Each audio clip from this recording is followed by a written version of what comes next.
Izstāde Līdzās ideālam ir spoguļattēls sabiedrībai, kurā mākslinieks savus darbus radījis un personību atstātās laikmeta zīmes turpina skatītāju uzrunāt cauri gadiem.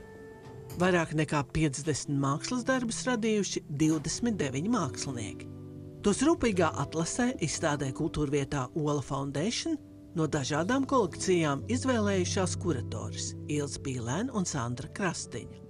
Kas notiek ar mūsu ideāliem? Kā šajā brīdī, Ukrainas kara kontekstā, kā mainās mūsu ideāli vai nemainās?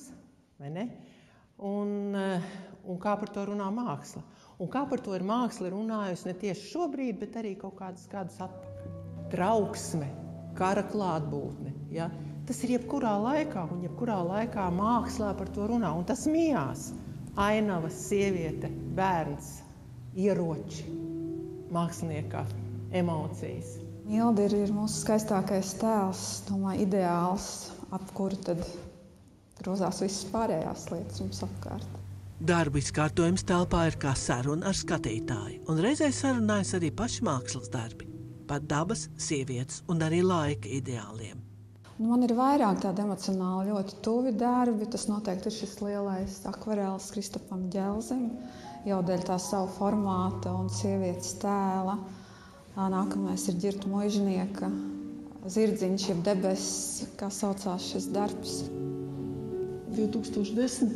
gads bija tāda izstāde Sava istaba. Šeit man gribējās, ka tā sieviete ir tāda pirmais stāsts būtu varbūt, ka šeit ir visas trofejas viņa tā skaitā, bet uz viņu paskatoties ir skaidrs, ka viņa pati ir medniece. Tā ir mūsdienu Amazone. Darbs saucās no austrumiem, no rietumiem. Tātad ideālās pasaules nav. Ja mēs esam vienā pusē un veidojam savu attēlu vai ņemam informāciju, un to pašu attēlu, burtiski to pašu cilvēku figūru, apsviež negatīvā, tā informācija ir pilnīgi cita. Vai šodien vispār ir iespējama ideāla cilvēka esība? Arī šodienas mākslinieks meklē ideālus. Senāk tapušiem mākslas darbiem blakus izstādīt arī mākslinieku darbi, kas tapuši īpaši izstādēji. Negājam ne pie viena mākslinieka, kuram tā tēma jau mākslā neeksistētu. Piemēram, Latvijas ainava Andrim Eglītim, tā ir viņa tēma. Anna Ābola veido mums visiem zināmās pasakas, Sarkangalvī, Dusošā princese un Nāriņa, tikai viņa pagriež nobeigumu. Nāriņa noslīcina princi, jo viņa ir tik vīlusies. Mākslas un kultūras telpā skatāma arī tēlnieces Olgas Šilovas fotoizstāde Sapņu kalendārs. Viņa parāda sievietes skaistumu dažādos laikmetos un kultūrās.